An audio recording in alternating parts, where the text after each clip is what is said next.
முதுமதி சமையலில் வந்து ஒரு ஸ்நாக்ஸ் ரெசிபி தான் செய்ய போகிறோம். அதுக்கு தேவையான பொருள் வெங்காய போண்டா செய்ய போகிறோம். நான் வந்து ஒரு பெரிய வெங்காயத்தை வந்து நீல வாக்கில் கட் பண்ணி வச்சுருக்கிறேன். இப்படி ரொம்ப சின்னதாக பொடிசாக கட் பண்ணணும். கொஞ்சம் இருந்தாலும் நம்ம உதுத்து விட்டுருக்குறோன்னா நான் வந்து ஒன்று கட் பண்ணி காமிக்கிறதுக்காக வச்சுருக்கிறேன். கடலை மாவு வந்து ஒரு அரை கப்பு,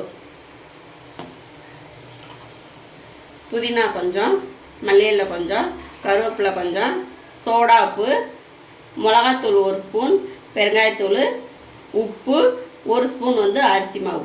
இது வந்து இதில் போட்டுடலாம்.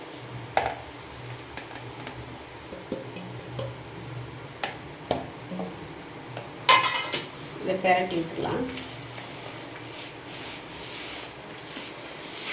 கடலை மாவுலேயும் உப்பு கலந்துருப்பாங்க, நம்ம பார்த்து தான் போடணும்.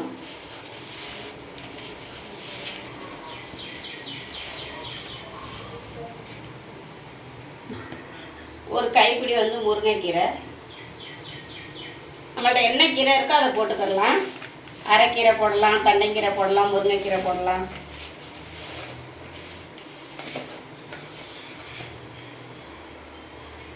கடலை மாவையும் போட்டுடலாம்.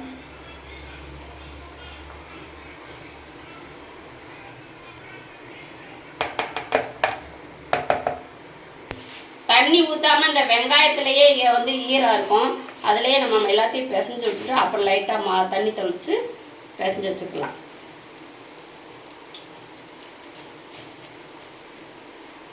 பிசைஞ்சு ஒரு 1/4 மணி நேரம் வச்சு தான் நம்ம போண்டா சுடணும். உடனே சுட்டா சாஃப்டாக இருக்காது. கடாயில் எண்ணெய் ஊற்றி வச்சுருக்கோம். மாவு பிசைஞ்சு வச்சு 1/4 மணி நேரம் ஆயிடுச்சு.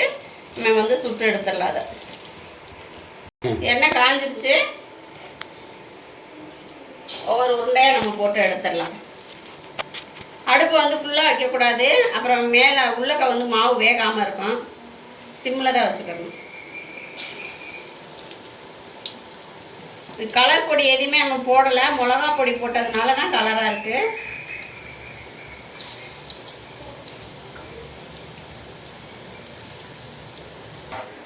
நம்ம போட்ட வெங்காய போண்டா எல்லாம் வெந்துருச்சு, நம்ம எடுத்துடலாம்.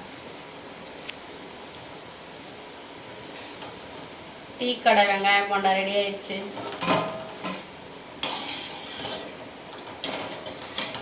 இதே மாதிரி இருக்கிற மாவு நம்ம சுட்டு எடுத்துடலாம்.